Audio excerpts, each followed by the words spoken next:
guys, this is Carrie from Tone Wars. Thank you so much for tuning in tonight. We're really excited to hang out with you and to have you be part of our community. If you like what you see here, here's a couple ways you can support the channel. We always appreciate super chats very much, but here's a couple other ways you can support the channel and get something in return other than just content. If the super chat feature doesn't work for you, or if you're watching after the live stream, Jarrod's PayPal account link is listed below. Any donation of any amount is greatly appreciated. Since the show is sponsored in part by Motor City Guitar, we've included an affiliate link below. By clicking the link below, everybody wins. You're getting a great deal on some awesome equipment, you're supporting a store that has tons of inventory and great customer service, and you're supporting Tone Wars. And on top of all of that, if you live outside of the state of Michigan, whenever you buy anything from Motor City Guitar, you don't pay any sales tax. And last but certainly not least, you can visit our website at tonewars.com. The link is below. There you will find some awesome Kemper profile packs with the tone and feel guitar players love. You will also find presets for the very popular HELIX, HX Effects, HX Stomp, and Pod Go. Alright, the show's about to begin. We look forward to hanging out with you, so grab your favorite drink and join us in the live chat.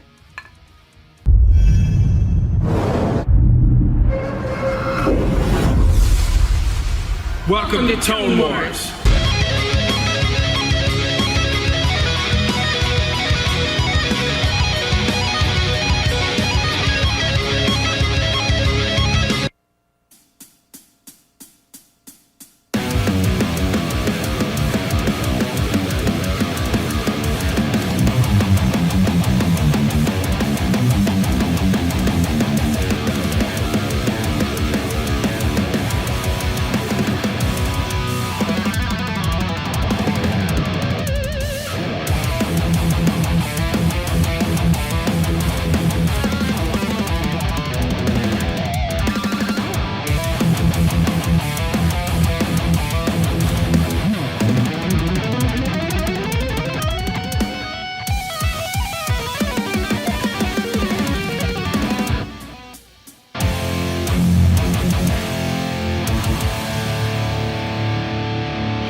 Oh my gosh, what's happening, guys? Thanks so much for joining me tonight.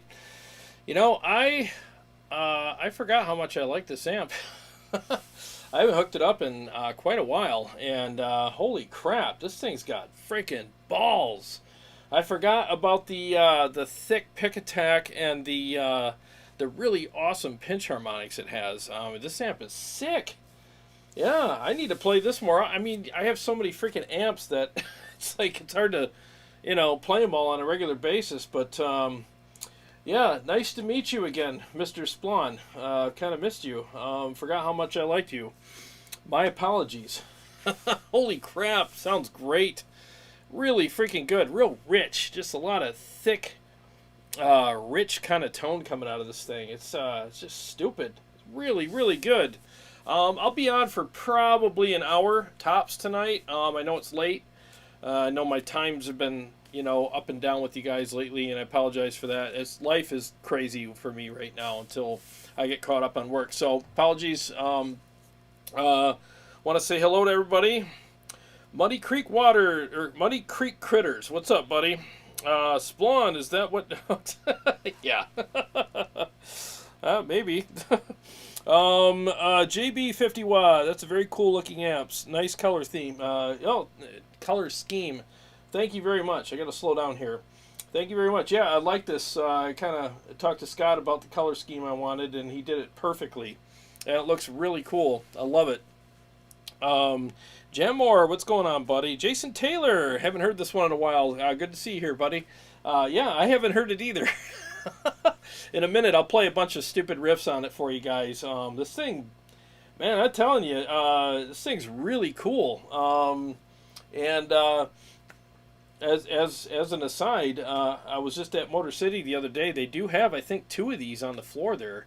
You could probably get a pretty good deal on. I mean, this thing is stupid. It's the KT88 version, and man, it's killing it, man. Happy 4th of July to you all. And Sean Casey, hi Carrie, hi Jarrod, and everybody. Happy 4th. Welcome back, Carrie. Dr. Chugs missed your presence and laughter. I still do. I adopted rescue dogs, and they're awesome. Oh, that's great, dude. Carrie's got one, too. She's got a nice little puppy now. Maybe we'll have her new dog on the show sometime in the future. But yeah, she's obviously not here tonight. She's kind of getting over a horrible cold, and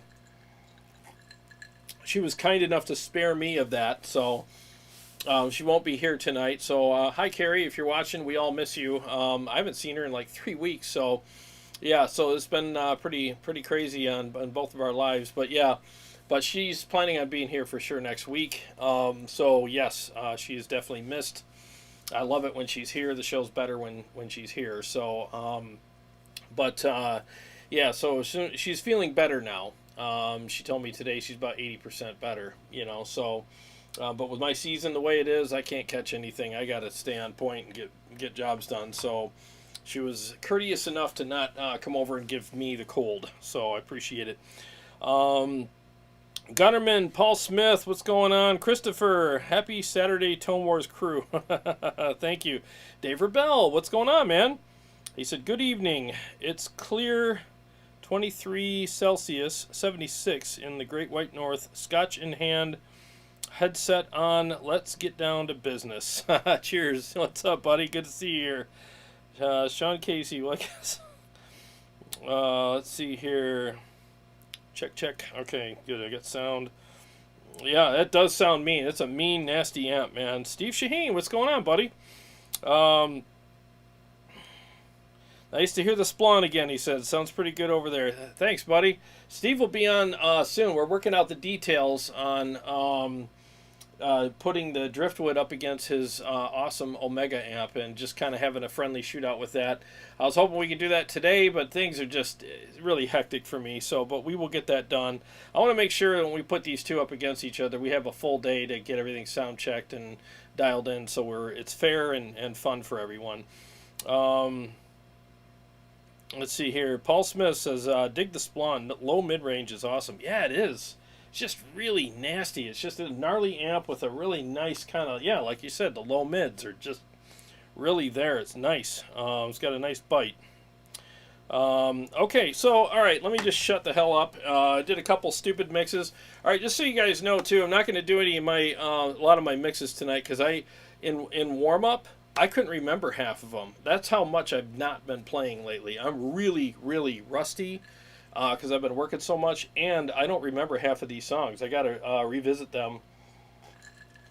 I'm one of those guys, if I don't play 2 hours a day, I'm screwed. I decline quick. I decline very fast in my playing. So, and it was showing today. I'm like, oh, I'll do these mixes. And I'm like, no, I won't. I can't even remember half of them. So if I do screw up, that's probably why, but so I'm not going to do a lot of the stuff tonight, but I'll do some other ones. That's why I was doing those basic ones earlier. Let me see here. So anything I do tonight is going to be a huge risk. I just got to find something here. Let me cue something up, and there it is. And then I'll play some riffs for you. All right, 1 second here. Play some riffs.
I was kind of sloppy at the end there.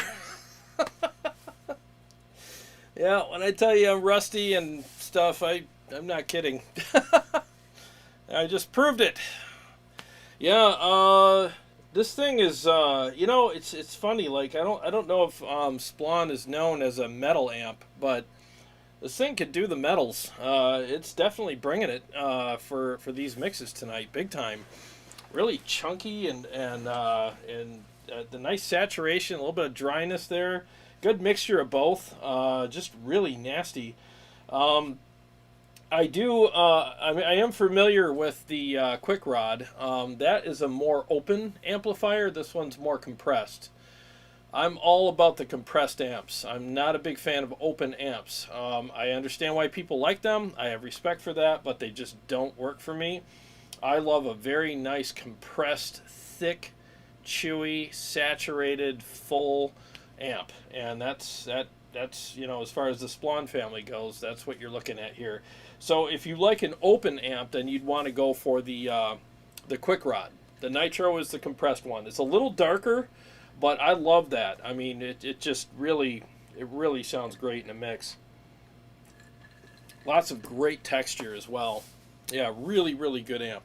Oh, Scott Fulmar, you're awesome, dude. Thank you so much. You said thanks for being here. Appreciate the review. Thanks, man. I really appreciate you as well. You're always so kind and supportive. I really appreciate that. Thank you so much. It really goes a long way. Seriously, I really appreciate it. Let's see here. Let me go back. Oh, you guys are digging the Splawn. I am too. Seriously, I haven't played this thing in weeks and weeks, and I forgot how much I liked it. Freaking killer amp. Let's see here. Catch up to you guys. Shred ain't dead. KT88 and such killer too. Sounds massive. Thank you. Yeah, it does. It just sounds huge. And that's the thing. Like in the room here, I'm telling you guys, this cab is just. It's about to break the legs off of this chair. I mean, it's just the resonance and punch that I'm getting out of this cab is just insane right now. And I had to back the low end down because I listened to a sound check recording and it was a little too much for the mics. But you know, it's at top dead center right now on the bass, and I think resonance is at like 2 o'clock. But this thing is just slaying in here. It just sounds killer. Hyper Bro Kid. Sorry, I don't have my glasses on. Everything's blurry. Do you think the Driftwood with all KT88s would sound more guttural and Splawnish? You know, it might. It might, yeah. I think they would be a little closer. Yeah, the KTs are... See, the reason why I got the KT88s, I've never played an amp, to my knowledge anyways, with them. And when I went to Motor City and tried the Splawn out, in my live stream here, gosh, it was probably about a year ago, or several months ago, it had KT88. So when I ordered one from Scott, I was just like, I want the same exact thing, because whatever that had in it, I loved it. And so he made me one with the KT88. So yeah, get one with the KTs, man. I can vouch for them. I think they sound killer. Really good. Jason Lewis, Splawn Nitro for the ultimate win. It does sound really good. I'm serious, guys. I was shocked. You know, at because I got all these freaking amps. You know, and sometimes when you get this many amps and you cycle through them and you haven't played something in a while, your tastes change and you don't realize it. And then you plug into that thing that you once liked. Oh, excuse me. And you're like, oh, I don't like this anymore. Yeah, my tastes have changed. But I plugged this in. I was just as surprised at how much I liked it as the first time I played it, because my first impressions of the Splawns were the quick rods, and again, they're good amps, but they just don't suit my taste because they're too open for me. So when I plugged into the Nitro, I was like shocked at how much I liked it. I was like, I didn't expect to like this. I brought it home because we were kind of out of amps to try out at Motor City, and they're like, just take that home, see what you think. And I'm like, all right, you know. And I was completely overwhelmed with how great it sounded. So, lots of yawning. Sorry. Oh, craziness today. Yeah, it does, Steve. It sounds fat as hell, doesn't it? Jeff Cornell, what's up, buddy? How are you feeling, by the way? I hope everything's going well for you, sir. Let me know. I knew Jeff would be here. He's a big Splawn fanatic. Oh, Paul Smith, which cab? I'm using the Mesa 212 with the Royer 121 and SM57 combo mics. Yep. Steve says, Steve Wheelert, sorry if I'm pronouncing your name wrong. The new PRS Archon 50 watt. Any thoughts of what to expect? Good question. So I have the original 50 watt right over there behind the camera, and trust me, when that new one comes out, I'm going to shoot them out. I really like the American-made 50 watt. I was surprised at how much I like that too. That's why I bought it. That one sounds really good. So when Motor City gets the new ones in, yeah, we'll definitely shoot them out for sure and see if there's any difference. I'll set them up exactly the same and see what the differences are between them, if any. Maybe there isn't any. We'll find out, because this one's made in America, the new one's made in China. I don't know if it's different parts just assembled in China or a whole new amp. I mean, who knows? We'll find out though. And when you set them up the same, maybe the knobs, if they are different parts, maybe the tolerances and the knobs are different. But we'll find out for sure. We will definitely find out. Can I switch to the diesel cab? Yeah, sure, why not? Okay, I'm over on the diesel cab now. 1 second.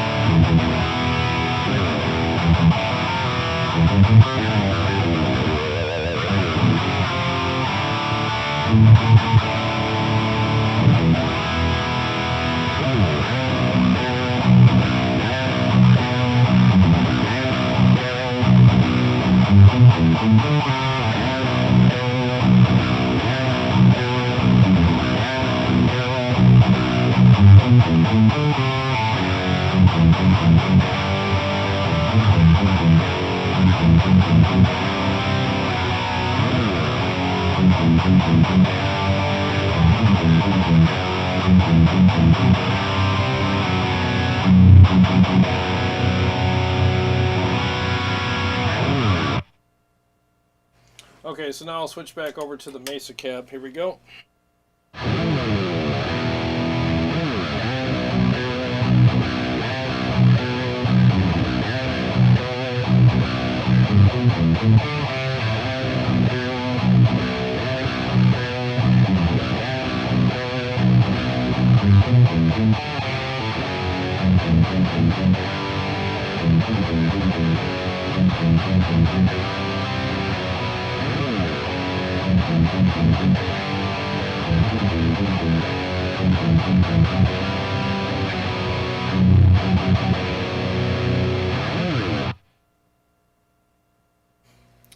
There you go. So, JB says that Night Terror riff is awesome.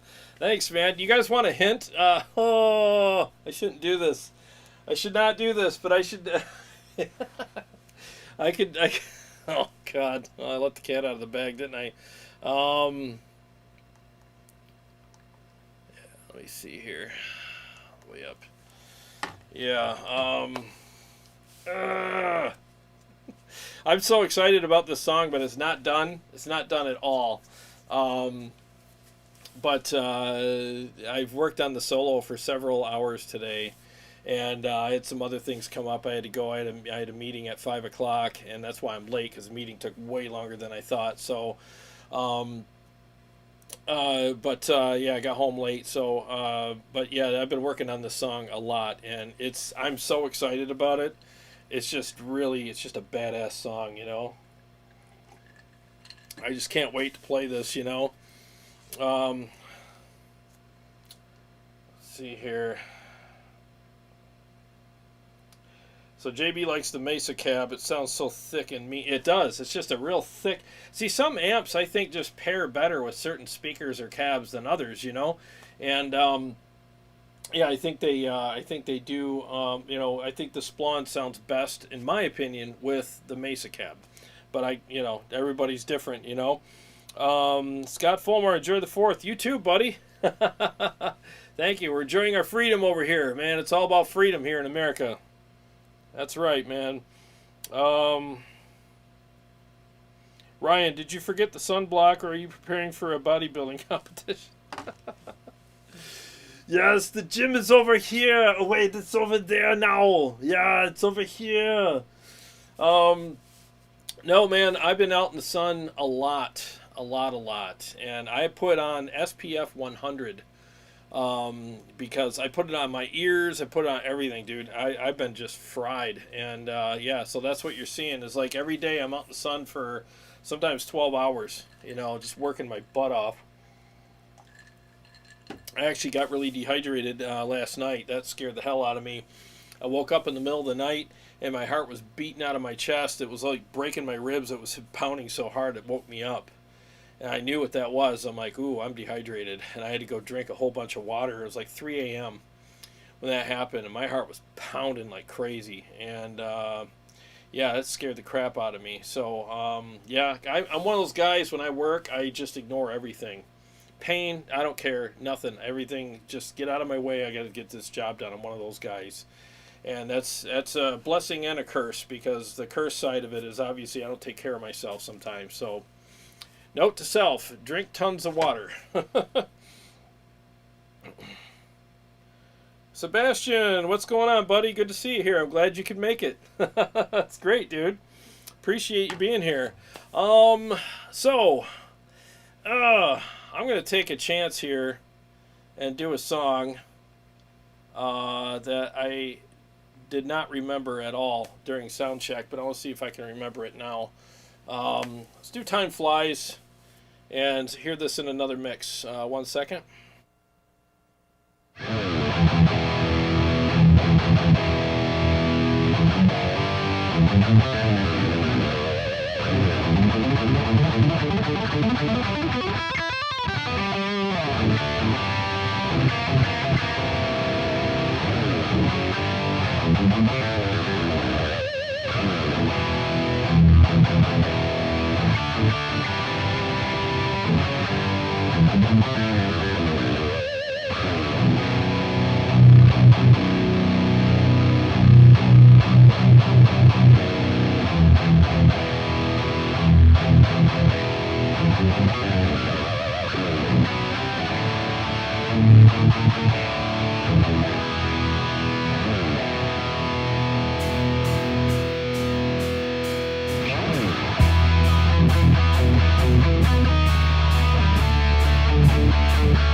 Oh, remembered it. Nice. Amazing what you can do under pressure. Yeah. Guys, I'm telling you, if you're looking for a good Splawn, I mean, in my opinion, again, the compressed one is the way I'd go. You know, for the metal and even hard rock, classic rock, all of it, it'll do it all. You know, and Scott, honestly, is a really good guy. He's a very friendly, very nice, honest person. You know, and I just love buying amplifiers from somebody like that. You know, a guy that's just a good dude. You know, very cool guy. I mean, the guy's, you know, got a pretty big name in the industry, and he actually answers his phone. You know, you can call Splawn and talk to Scott, and he builds this thing from start to finish. You could pick your Tolex, you could pick what kind of front you want, what kind of back you want, you could pick the tubes, some of the other features you could pick. I mean, it's insane what you could do with this thing. And, you know, you get some good old-fashioned American craftsmanship here, and they're affordable, especially when you compare them to a lot of the high-end, other high-end things on the market these days, you know. So I think, you know, it's a good amp. And he's a good guy, good company, got a good name, good reputation. You know, and what was the other thing I was going to say? I want to have him on the show. I want to actually interview him because there was some cool stuff that I learned from him while I was talking to him on the phone. And I was like, man, I'd really like to interview. He's like, yeah, I can do that, you know. So I got to get a hold of him and do an interview because nothing better than talking to the creator, right? You know, an amp builder, you know, a guy that just wants to talk shop with you. Because, you know, we all us guys that we love tube amps, we like to know all the little nooks and crannies and everything. I watch Tony McKenzie's channel, and he takes amps apart and taps on things with his pencil and talks about it. I mean, it's interesting, you know? And I think that we need to keep that interest alive here so that people can stay engaged in real gear, you know, and amplifiers and what makes them tick and why they're so different than each other and stuff like that. So build quality, features, all that stuff. It's stuff we all need to know about, you know. And besides all that, it's fun. You know, it's fun learning about it. So, let's see here. David Walls, what's going on, buddy? He said, how's it going from... how's it going, man? Not been here for ages. Summer break now for me. Cheers from Scotland. Good to see you here, buddy. Glad you're on summer break. Thanks for joining us. Thanks, Jeff Cornell. Sebastian, dang, that thing sounds amazing, bro. Awesome job. Thank you. Thank you so much. It does. This amp is slays. Again, this is the Nitro. And I'll just play some more riffs for you in a minute on it. It just sounds really good. Is the Splawn based on a Marshall design? I believe it is, Jeff. I believe it is. I think all of his amps are based on that, and then it's kind of like the platform. I would say that this one is more of the JVM category as opposed to the other ones, like the JCMs and stuff like that, because this is a more compressed ones. Like, I like the JVM amp that I played on here. I was surprised at how much I liked it. I thought it was going to be another one of those really open kind of amps, and it wasn't. It's more compressed, just like this. You know, but yeah, it's killer. Christopher, just another sexy amp added to my must-have list. Yeah, man, it's definitely worth having. It really is. Dave Rebell, how clean can the Splawn get? You know, I don't have the foot switch hooked up to it. I'll have to call you and let you know. I'm full-blown dirt tonight. I will tell you my settings, though. Resonance, 2 o'clock. Presence, top dead center. Bass, just over noon. Middle, just over noon. Treble, just over noon. And the gain is at 3 o'clock. And that's pretty much it, you know. I mean, that's pretty basic settings, you know. Nothing too crazy. Steve Shaheen. Let's see, how is the clean channel on that compared to some of the others? If I remember correctly, it's pretty good. Man, I wish I would have hooked the switch up. Then I could switch channels for you, but I don't know, can I switch channels on the back? Yeah, I can't. Yeah, I got to use the foot switch, which is over there all wrapped up on a shelf. Sorry, I'll have to call you. Okay. Jim Ward. I saw an orange and black Splawn Nitro with KT88s at Motor City about 5 years ago, but didn't play through it. I was too busy drooling over the EVH. Yeah, man. They have the black and red one there with the KT88s right now, and that one's sick. That was the one I tried. I think it's still at the store. So, David Walls, the JCM 2000 is what's at my practice space. It's killer for the price. They go for European 300. Okay. Oh, cool. Hey, man. I'm glad you got something there that works for you. You know, I haven't played through a 2000 yet. I've never played one. Maybe one of these days I'll have it on the show, you know, just for kicks. Maybe I'll love it. Steve Venchek, I ordered the DSL 120HR and a DSL 100R a few weeks ago. Awesome amps. Just ordered a Engel Fireball 25 today. Oh, cool, man. Sweet. Let me know how you like that. Splawn could be next. Yeah, I'm telling you, dude, if you want a good deal on one, Motor City's got a few there that they'll give you a good deal on.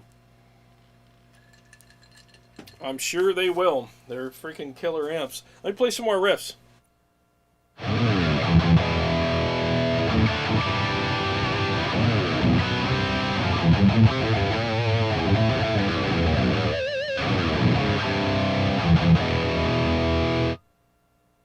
Let's see how fast the pick attack is on this.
Yeah, it's really fast pick attack. Nice and tight. Let me turn the overdrive off.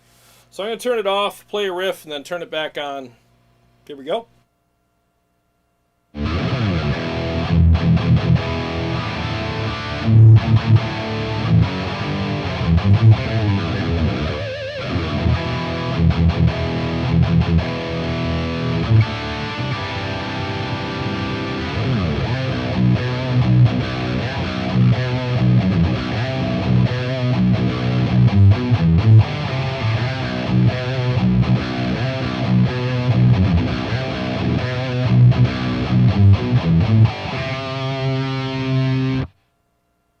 Alright, now I'll turn it back on.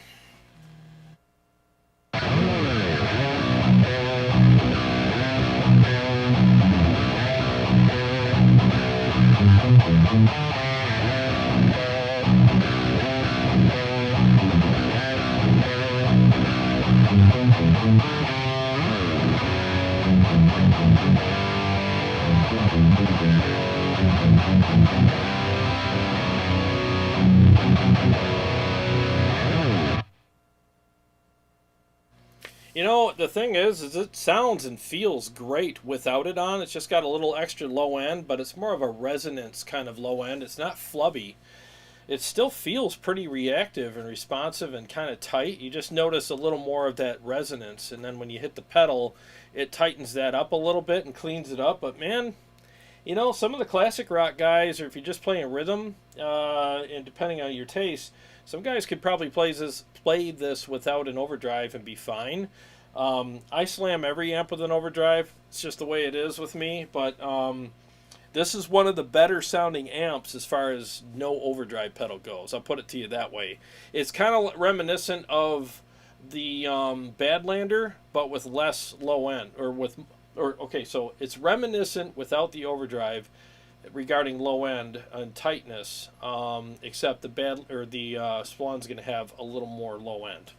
The Badlander's got less low end than the Splawn. I mean, this thing's a cab exploder. I mean, my cab right now is like begging for mercy right now, and it's a good sound. It sounds really freaking good, freaking amazing. Let's see here. Catch up to you guys here.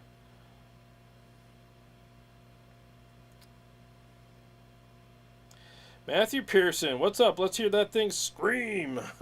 What's up, man? Good to see you here. Yeah, let me switch guitars. Play a couple other mixes for you.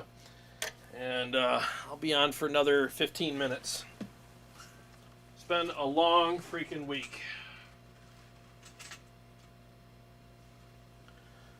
I hope everybody is looking forward to celebrating our freedom, you know, on the 4th, and I know I sure am.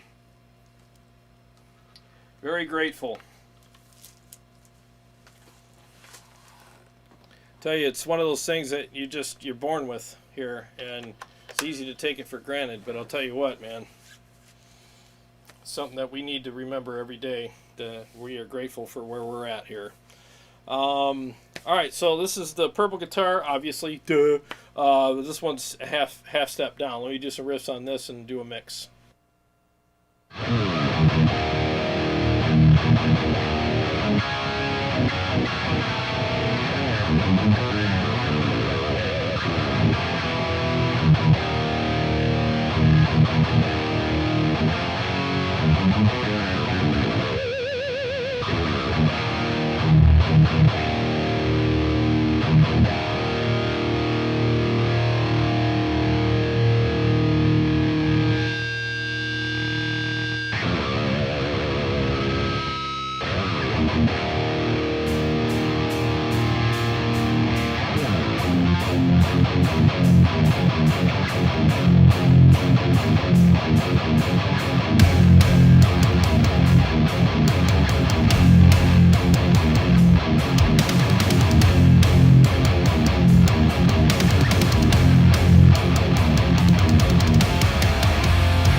I wasn't joking when I told you I forgot my songs. There's proof right there. I literally have to practice 2 hours a day or I'm screwed. I'll forget everything, especially as busy as I've been. I saw somebody tag me. Oh, Frailty Lives. What's up, buddy? Good to see you here. Let's see here. Yeah, Braxel. Oh, good question. Thanks for tagging me in the answer or the question so I could see it. Do you really think the Cortex is not that great? Okay, so I'm gonna do a video about that, but honestly, you know, okay, so let me give you a quick synopsis of it. When I first got it, and again, I'm extremely grateful that Todd, Chicago Todd, who's in the chat quite often here, was very kind and gracious and sent it to me, you know, so that I could review it. And I had it for about 2.5, 3 weeks or something like that, and extremely grateful for that. So when I first got it, obviously I'm excited because it's a new product, you know, and I want to check it out and stuff. And then you definitely do get dazzled by the nice touchscreen and the ease of use and a lot of the features on it. But with me, after I compared it with my Kemper, the bloom started falling off the rose, per se, with the Quad Cortex pretty quick. And I'm going to do a video about it. But what I can honestly tell you is if I thought the Quad Cortex was as good as the Kemper, I would have one right now. I don't have one. I'm very grateful that I have my Kemper. And in fact, the Quad Cortex made me love my Kemper even more, to be honest with you. After I went through the whole back and forth and this and that, it's not a bad product. It's not like, oh, it's crap. You know, I'm not saying that at all. I'm just saying that based on the experience I have,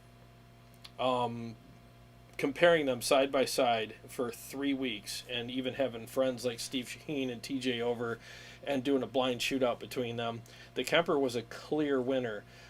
Is the Kemper 1,000 times better? No, but it is noticeably better. I like the way it profiles better. I like the fact that you can refine the profiles on the Kemper where you cannot do that on the Quad Cortex.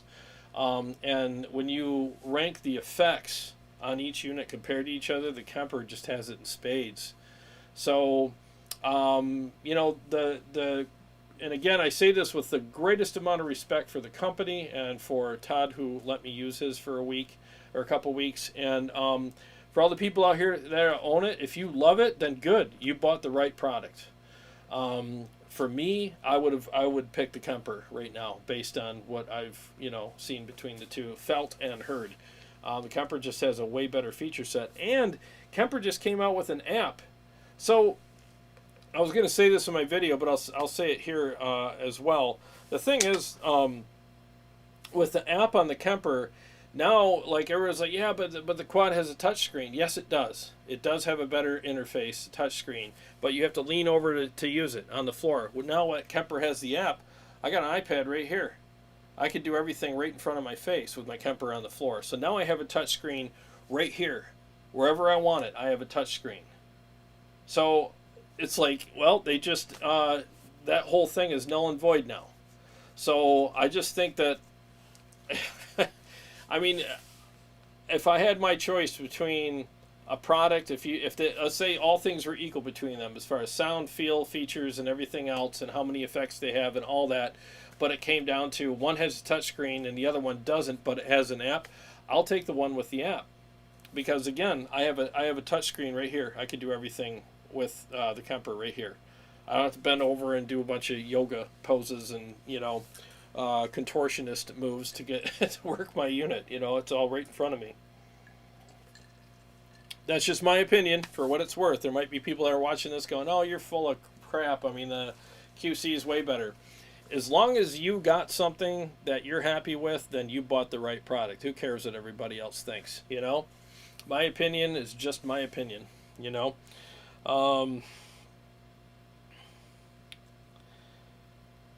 Let's see here.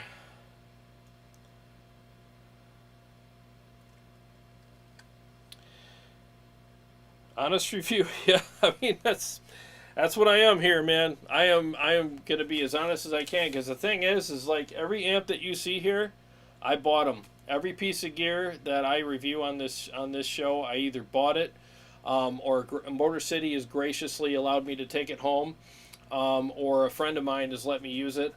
But I haven't. I don't get a script from companies going, "Hey, you know, we'll send you this, but you got to say these things." I don't do that. Everything I say here is honest. I mean, and they're just my opinions. So, I mean, I just, I want you to come here for a good source of information, and base your, purchase decisions on that. And I take that very seriously. I really do. I don't want anybody to ever buy a product that I lied about, and covered up the things that were bad about it. And then they buy it and they're like, man, thanks a lot, dude. I came to you for some advice, or I supported your channel or watched your videos and stuff, and I spent, $3,000 on this thing, and I don't know, it's not anything like you said it would be. You probably did a bunch of post-processing or whatever. I don't do any of that stuff, man.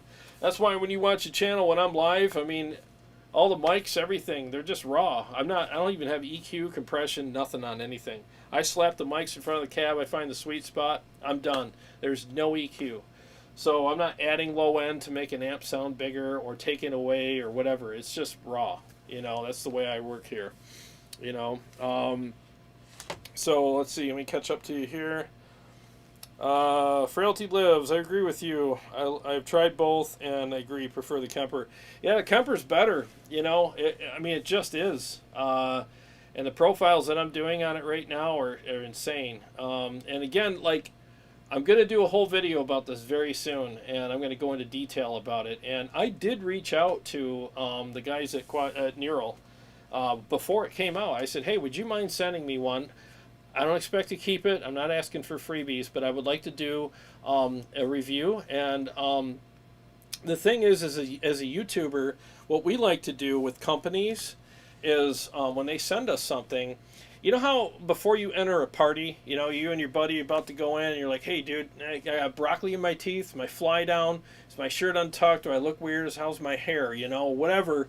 And like your friend will say, before you go into the party, be like, dude, you got a big hunk of broccoli in your teeth. He might give you some crap over it, but at least he'll let you know. And that's what we want to do for these companies, is like, send me something, and I'll tell you if you have broccoli in your teeth, or your fly's down, or your shirt's untucked, or your hair looks like crap, before you release your product. So that when you do, you're not going to be the laughing stock. Number one. And number two, neither are your customers. They're not going to buy something that's got all this crap wrong with it and could have been improved.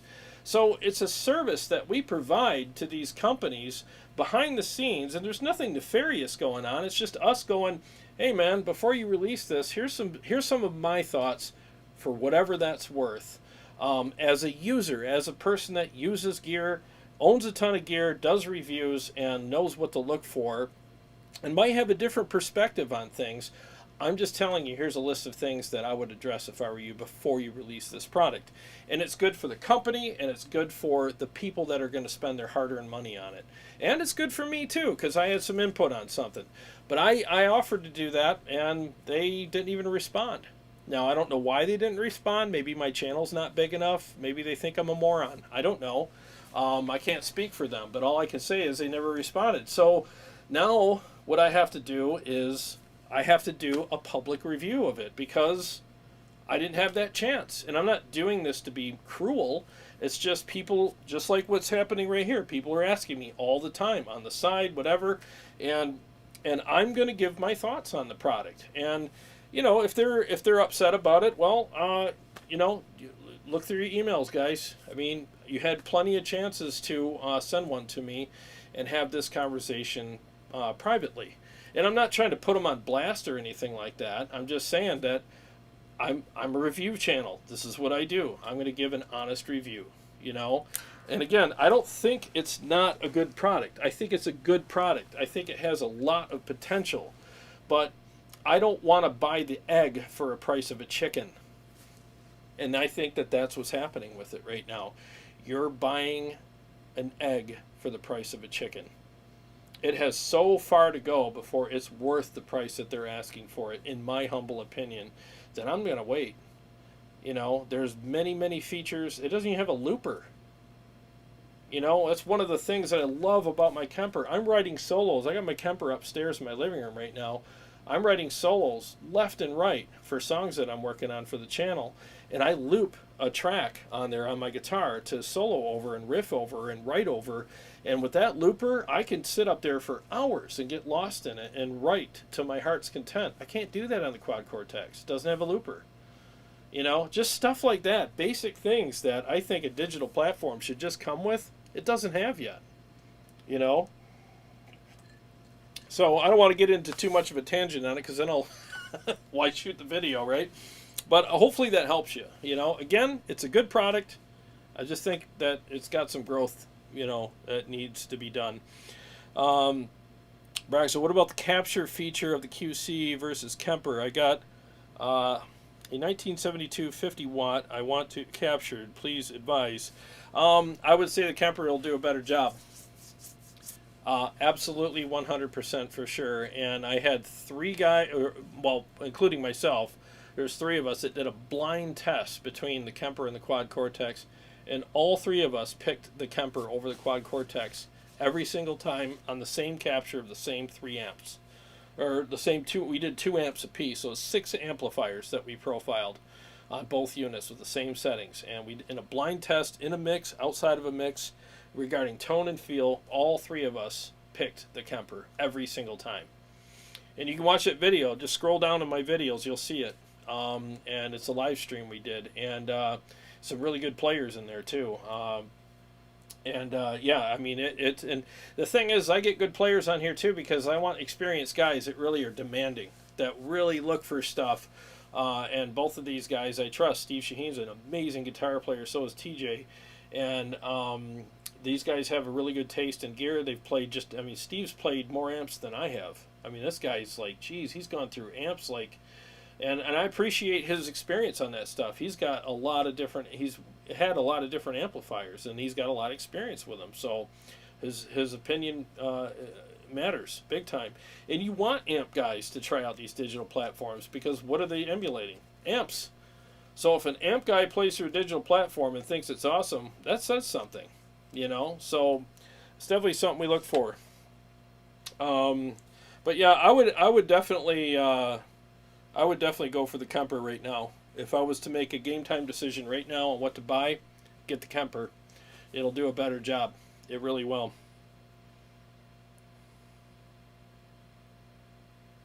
Crunk says, you did the same for the 2 notes stuff as well. Yes, thank you, I did. Did an honest review. I even shot out the 2 notes with the aux box.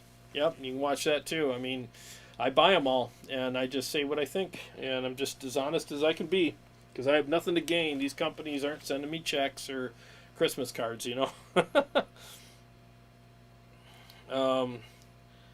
Let's see, JB says, I play bass too, and something I always wondered was why bassists don't seem to be as into tube amps as guitarists are.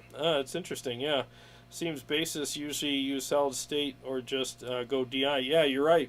My buddy John Thrasher is one of the best bass players I know, and he plays an Aguilar, and man, that amp will freaking knock your house down. And he's an amazing player, you know, and his amp sounds killers. Yeah, so he's one of the rare guys that will actually bring a full-blown bass rig, you know, to a show. Steve says, have any Bogners? No, I actually tried a Bogner Twin Jet, and I didn't care for it. I don't know, in all fairness, I don't know if there's something wrong with it when I got it or what, but I ended up not caring for it. But it could just be me. It just didn't have it for me, but rumor has it that they're actually making a new one and redoing it, so we'll see. We'll see. All right, let me play some more riffs here. I'm afraid to play any songs because I sound like crap tonight. I can't remember any of my own purple song, or my own purple. I can't remember any of my songs, you know, because I haven't been practicing at all. Apparently I need help talking too. 1 second.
Wow, man. Well, you guys got all kinds of blackmail material on me tonight. I can't remember my own freaking songs. Oh my god. Oh well. That's the beauty of live, right? You never know when there's going to be a freaking train wreck. Oh. Braxel, I appreciate your views and hope you don't mind. Oh no, dude. It's absolutely my pleasure. That's what I'm here for. I absolutely love the questions. You can ask me all the questions you want. That's what this is about. I'm a people person. I love interacting with you guys. That's one of the biggest thrills I get out of going live and hanging out with you guys, is interacting and having a back and forth about anything, you know, all the questions and everything. Even if people disagree with me about something, it's an opportunity for me to learn from them too, you know, because I definitely don't know everything, you know, and I love walking away with, gosh, I would never thought of that or whatever, and I end the show going, wow, I learned something tonight. So I like learning from you guys too. So yep, I appreciate the question and you guys being here. So Parent Davis, so is the Savage Mark 2 still your favorite. Yeah. Yeah, I just I love that amp. I just played it was it yesterday or today writing the solo. I played it yesterday and today actually. It's just a killer amp. It just does everything I want an amplifier to do. The saturation and aggression is just there.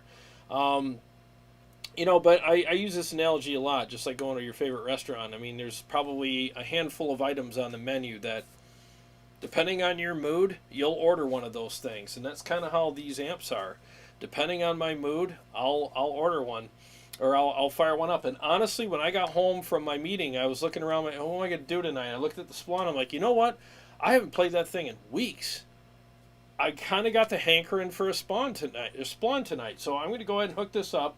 As soon as I plugged into it and turned it, I was like, holy crap, this thing sounds a killer. And that's when I created the thumbnail and made the stream. I'm like, yeah, why wouldn't I go live with this thing? Freaking killer amp, you know? Thank you, Steve. Appreciate that. JB says, yeah, it seems like they used all tube MPEG amps like SVT. I have been looking for a new bass amp, and it seems like dark glass amps and pedals are very popular. Oh yeah, the dark glass stuff is legit. I got a friend that has a studio that pretty much uses dark glass or Kemper, and his bass tone is sick. It's really freaking good. Every time I go in there, I'm like, oh my god, like it barks, it's just got that really nice nasty bark to it, or it'll clean up and be as smooth as you want too. So it might be something to consider.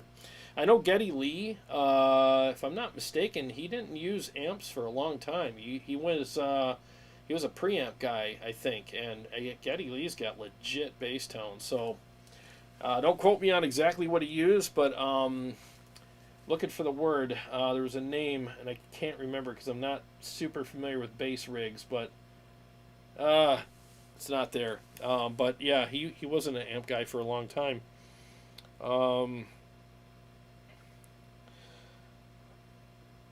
Okay, so aux or 2 notes, Captor X, since you're mentioning them. I would go with the aux. Yeah, I think the aux box I think it just has it as far as the cabs and all that go. In fact, I can switch to it right now for you. Hopefully I got...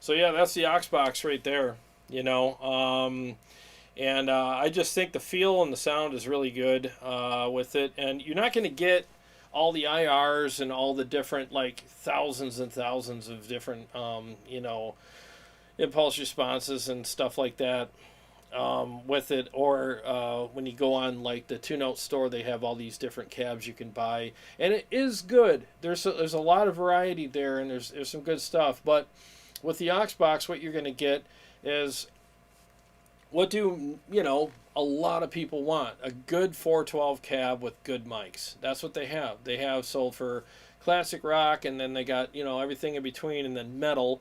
They have the Mesa 412 with vintage 30s, and they have a Royer 121 and a Shure SM57 and a whole list of other microphones. But it's stuff that you would use.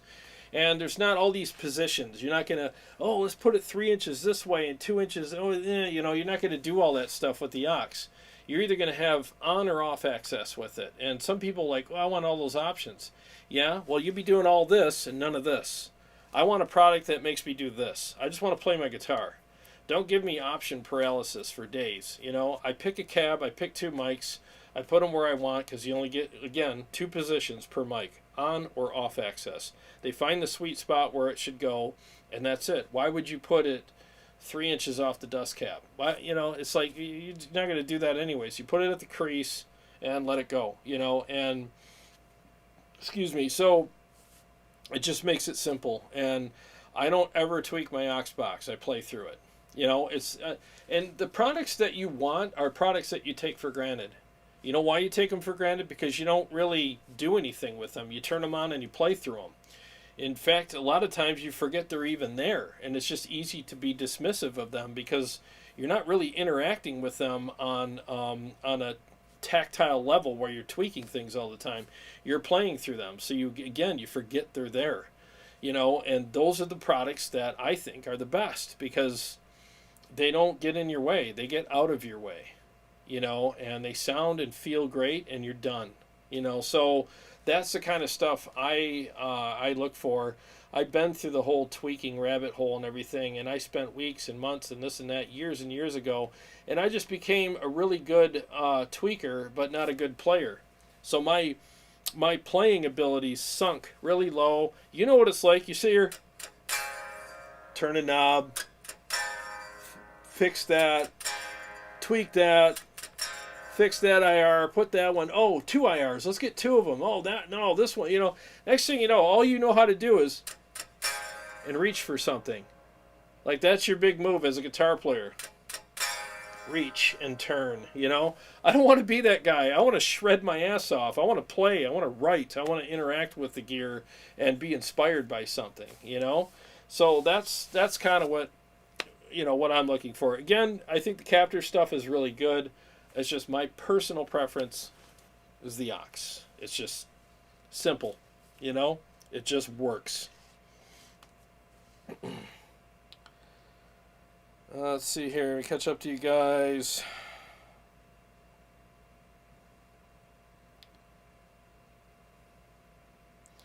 Steve Venchek, sounds good. Sell the expression on your face. It just means that you are human and do not sell your soul to play the.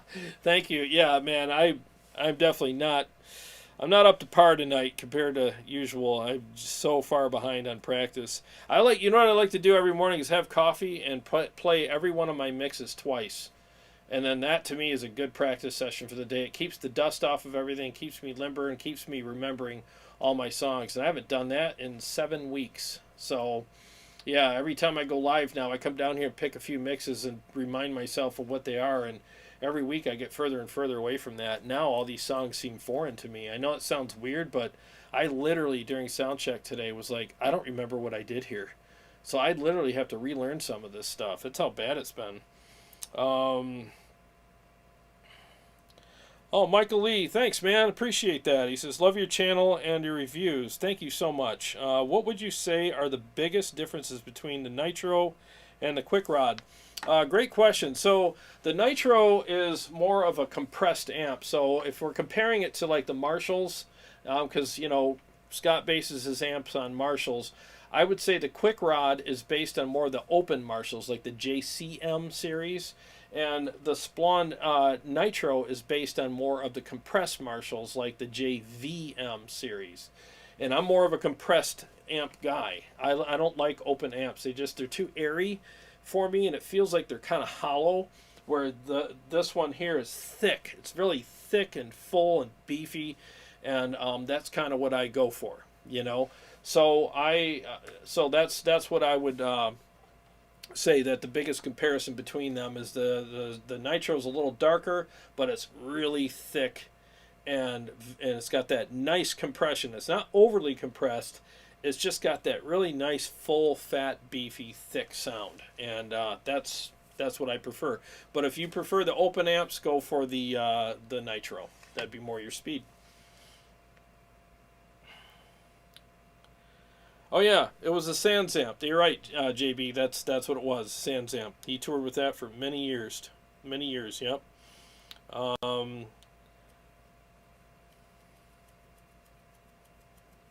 Yeah, Alex Lifeson is definitely very underrated. What a great player. Amazing player. Braxel, am I getting a Soldano? That's a good question. Jeff Cornell was kind enough to let me use his when he bought it from Motor City, and let me use it for a couple days before it got sent to him, and that was very kind of him.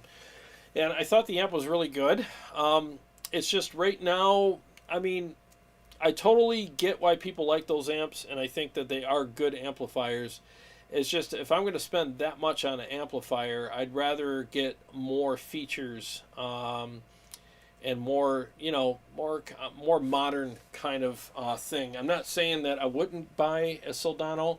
I'm just saying that for the money, like I have a Mezzabarba on the way, from Italy. I just talked to them the other day, and I'm getting the Trinity, and that's, it's up there in the price, but at least with that, I'm getting 3 dedicated channels. I'm getting MIDI, and I'm getting a lot of other features that it has as well.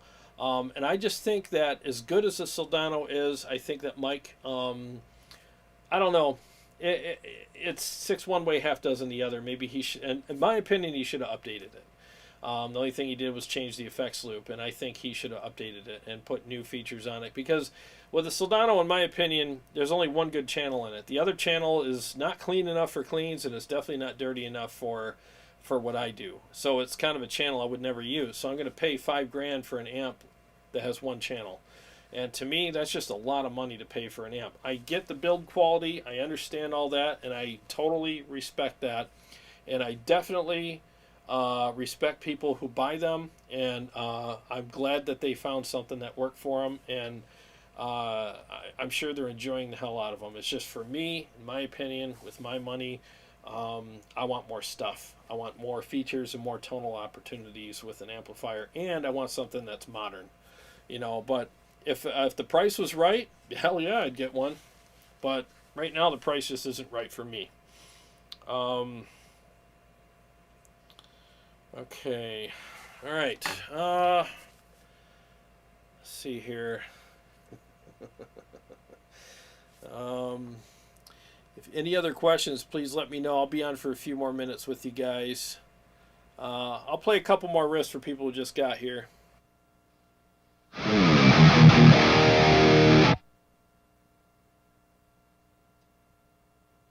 Switch back to the real cab.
Wow, thick as hell.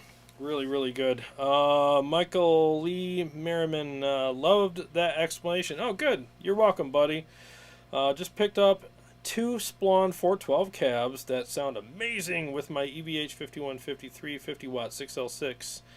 But I'm looking at getting a Splawn head to run them in stereo. Ooh, dude, that would be a freaking killer combo. Yeah, man, I think the Nitro would pair very well with the EVH. I think it would be a freaking killer combo. Yeah, you'd be slaying dragons with that setup, man. That would be awesome. Let me know how that works out. And again, if you go to Motor City, I don't mean to keep plugging them, but I mean, they're such a great store. And I'm trying to help you out, too, because they do have some really good deals on the Splawn Nitros right now. So give them a call. And I think that it would work out for you really well. Motor City Guitar right here in Michigan. And they ship anywhere in the U.S. JB says, I've read so many times that the original dual rectifiers occupied the Soldano preamp circuit. Yeah, there's been so much lore about that, hasn't there? Yeah, I don't know how much truth there is to it, but some people say they did it, so we'll see.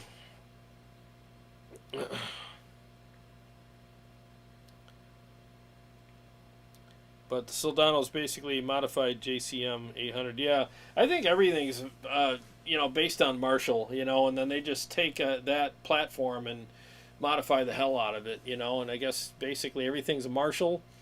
It just depends on how far away from the Marshall it is. Some are more compressed versions, some are open versions, some are nastier, less gain, more aggression, less aggression, more features, less features.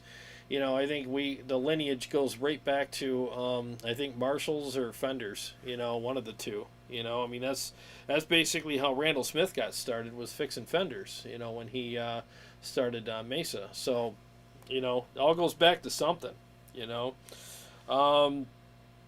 Braxel says, Tone Wars, how are you playing your amps? I take with a live cab.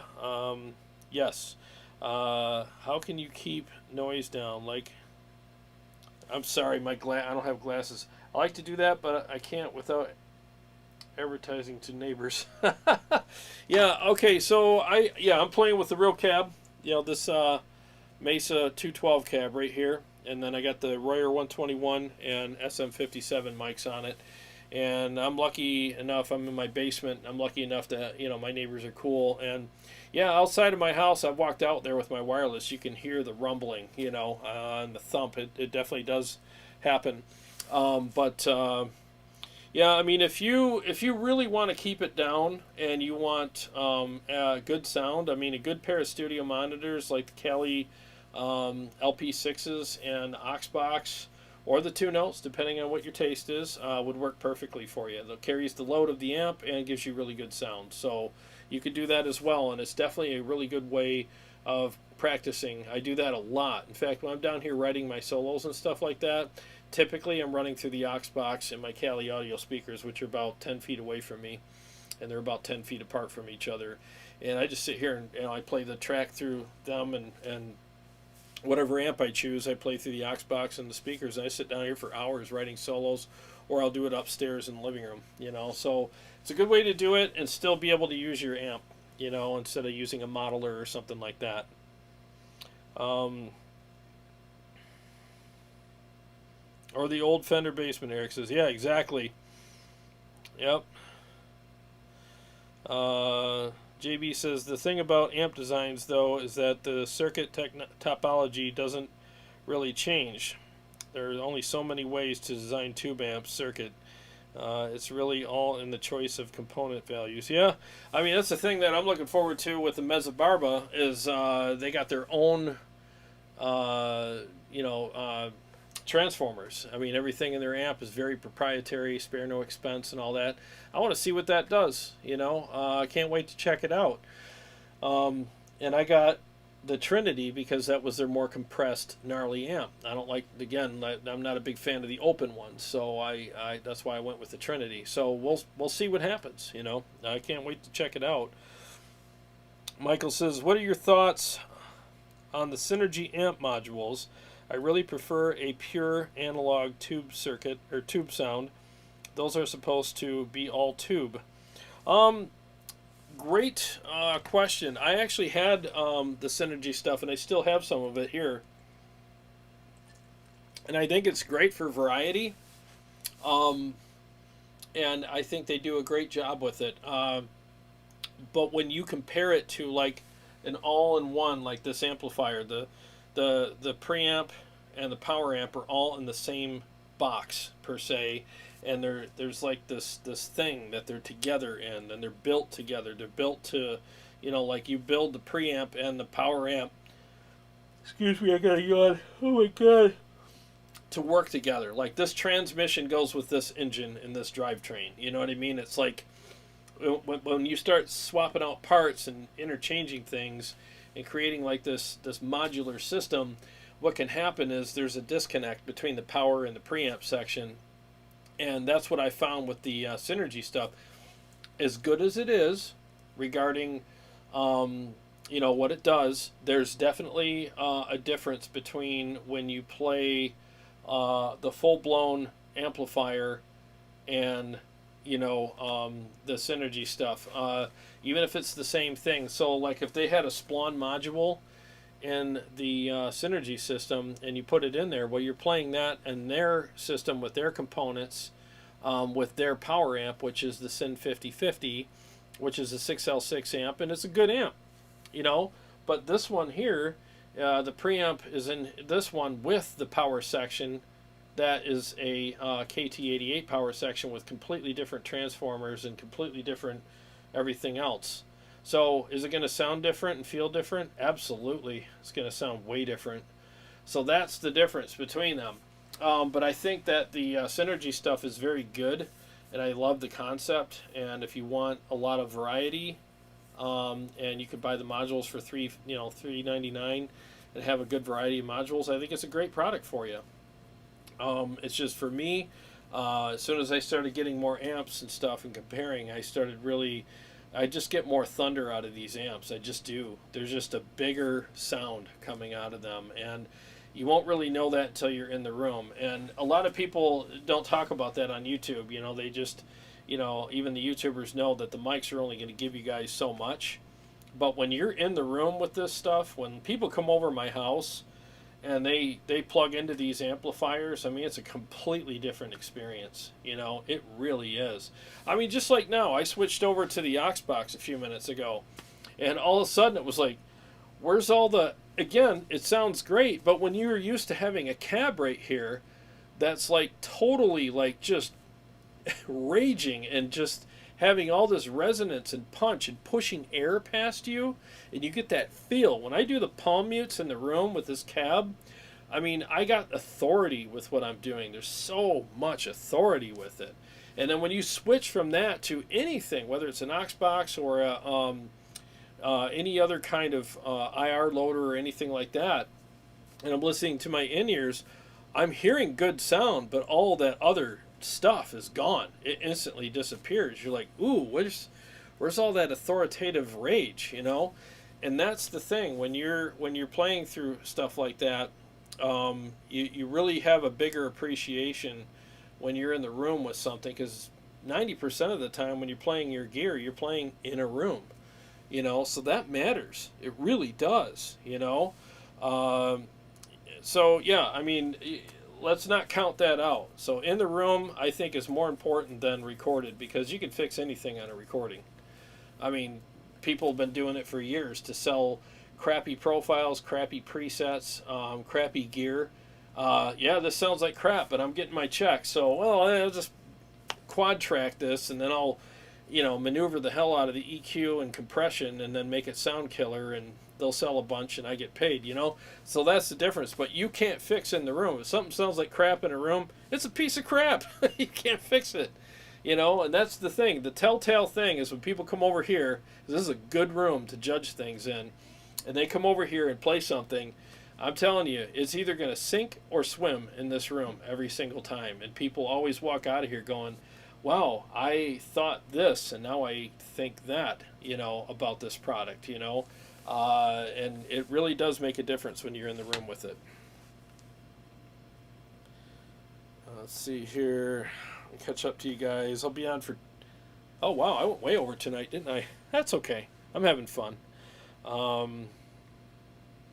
hope you guys are too.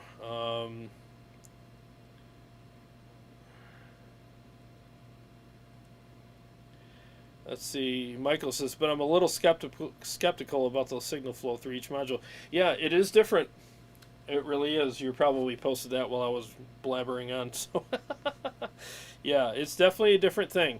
You can take this preamp and this Splawn and put it in the Syn 5050, and it won't sound like this, because it's a completely different power section, completely different transformers. I mean, everything's different, so it's all different.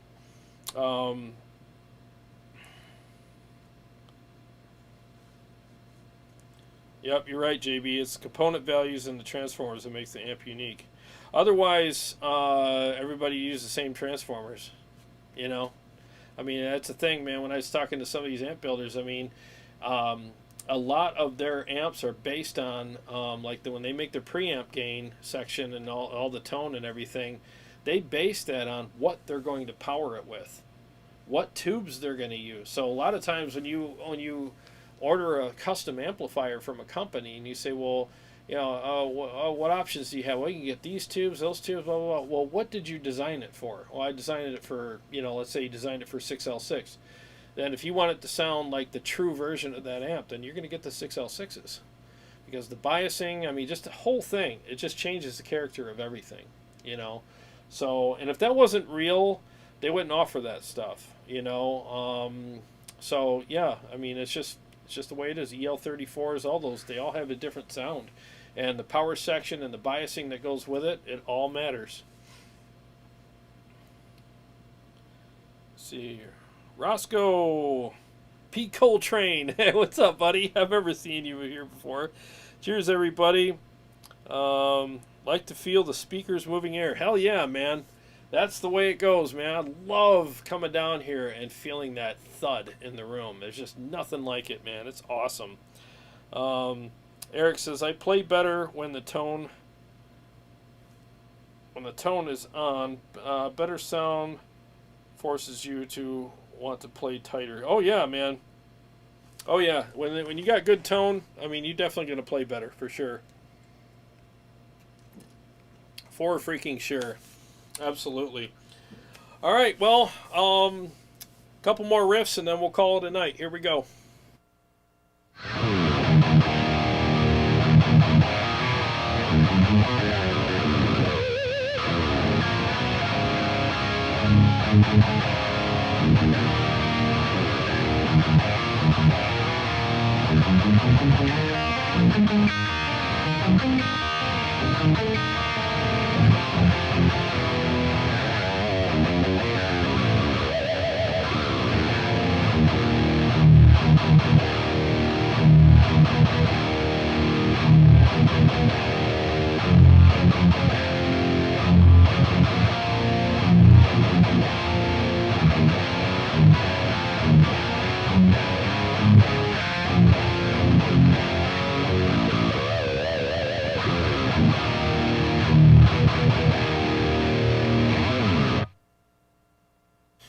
Freaking stupid. This thing sounds huge in this room. I think if anybody was in this room right now, they'd go home and buy a Splawn. They'd be like, oh my god, I'm getting one of those. I mean, just the thunder that's coming out of this cab right now, it's just scaring the crap out of me. Braxel says, are those U-line racks you have? I don't remember what brand they were. I just got them I think I got them at Lowe's or Home Depot. So I hope that helps you. They're just the dark ones. I was going to get the silver, but the silver would probably just be too loud for the room, too brash. So I wanted something more muted, and they had the black ones, so I got those. And so far, they've been doing pretty good. See. Jason Lewis, welcome back. He said, I had to step away for a while. Tone Wars, did you play that new riff tonight? One last week that you were saying that you had been working on. I haven't yet, but maybe I could do the opening part of it. What do you guys think? Appreciate your input, Braxel says. Oh, you're welcome. You know what? Screw it. Let's end with that. All right? I'm just going to play a part of it because I literally have not... the solo's about half done, and I can't play for crap tonight, so I'm not even going to attempt that. I was hoping to have like a big reveal on this new song because I'm really excited about it. And my friend TJ did the engineering and mixing and drum programming for me and stuff, and he did a great job. And why not, man? Let's have some fun tonight before I go. I hope you guys enjoy this. Let me find it. This is called Night Terrors. It's a pretty eerie song. And I'm not sound checked for it, so hopefully it works out. A little shot of courage there. So forgive me if the sound check isn't right, but or the mix isn't right, but I'll just play just a part, okay? 1 second.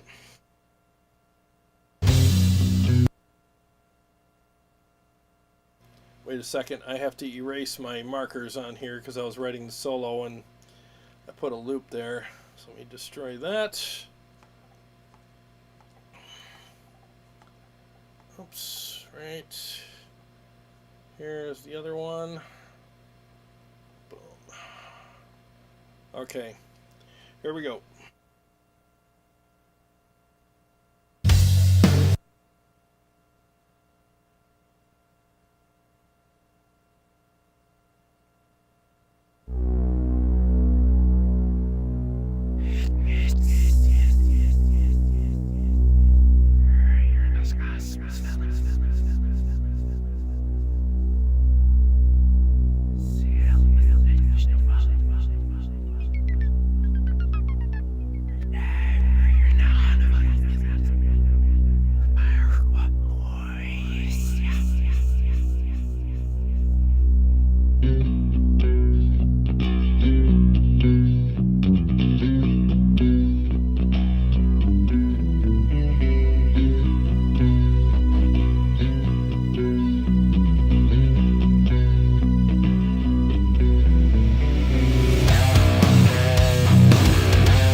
There, it's a little preview.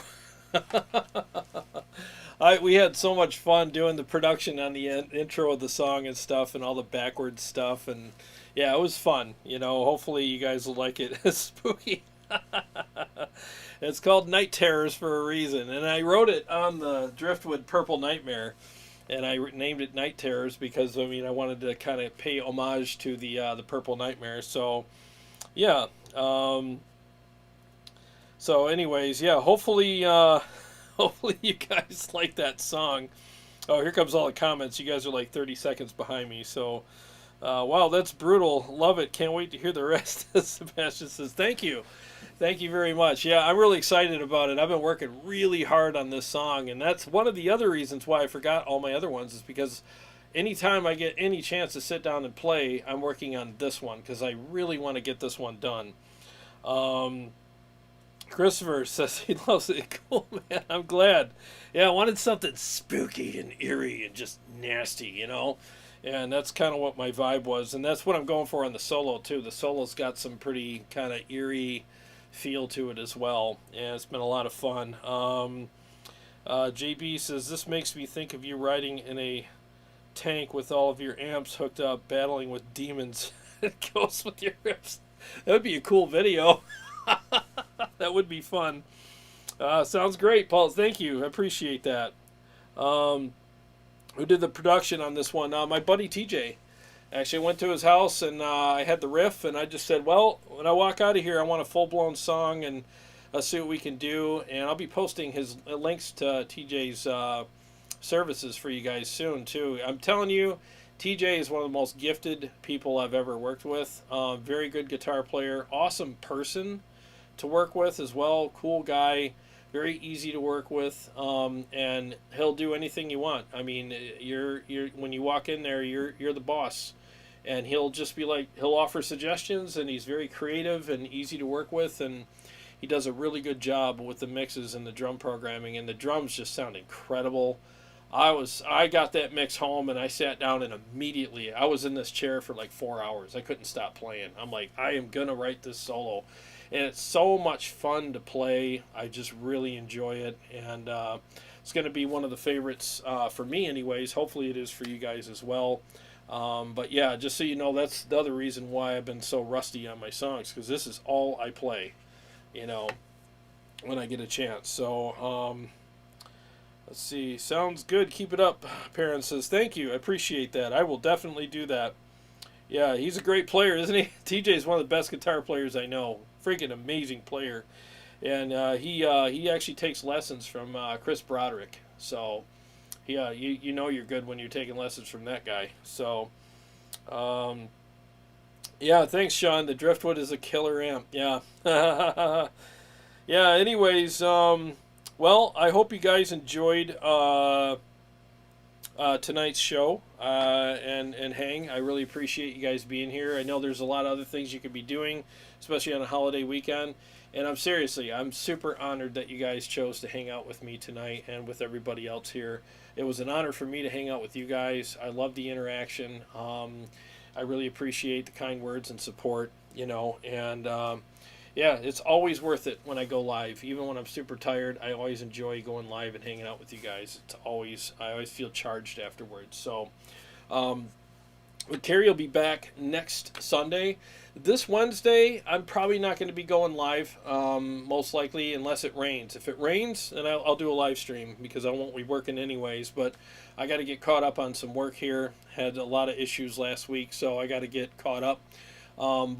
And thanks for bearing with me on some of these time changes and stuff. It's going to be like this for a while until I get caught up. But, excuse me, I always love hanging out with you guys, so I always do my best to do a live stream as often as I can.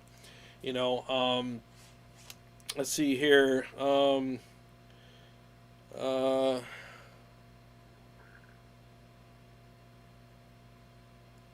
Braxel, where do you get your switchers? Easy to get. Oh, yeah, these are KHE. KHE amp switchers. I'm telling you, the guy, Marcus, the guy that runs the company, is amazing. Super, super cool, very nice guy.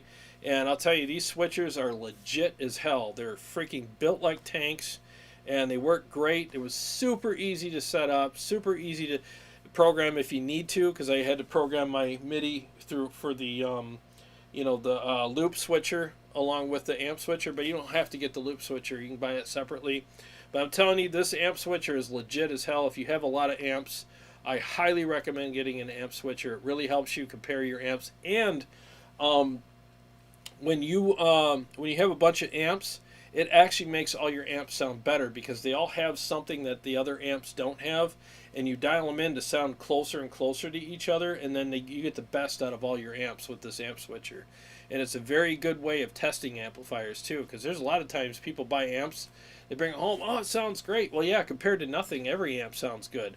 But when you got a switcher and you can compare it to some stuff that you know is legit, that's what tests an amp right there. And that'll keep you from wasting money on amps that really don't sound that good.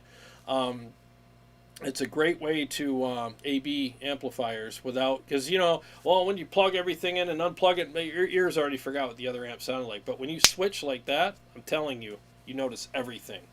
And again, it makes your amps sound better, and it keeps you from buying amps that you don't really like, because now you can compare them, you know. So, have a great 4th to you too as well, Paul. Christopher says, had a great time as always. Thank you so much, man. I appreciate that. It completes never weekend isn't complete without drinks and jams with Jarrod and Tomore's crew. Thanks, buddy. I appreciate that very much. All right, good night and happy 4th, everybody. Seriously, guys, God bless you guys. Thank you so much for being here. I very much appreciate it. Seriously, I can't even tell you how much it means to me to see you guys here every time we go live. It really does make a huge difference in my life. I don't know what I'd do without you guys. I really appreciate you guys very much. Well, like I always say, every day is a gift, and seriously, I mean that. Every day is a gift, and it's promised to no one. And thank you so much for sharing part of yours with me. I very much appreciate it. I love you guys. I will see you all very soon. Minimally, I'll see you guys next Sunday. Happy 4th of July. Enjoy your freedom. Go out there. Shoot off some fireworks. Drink beer. Eat a bunch of crappy food. Enjoy your freedom. It's amazing. We'll see you all later. And I'll be back next Sunday. Take care now.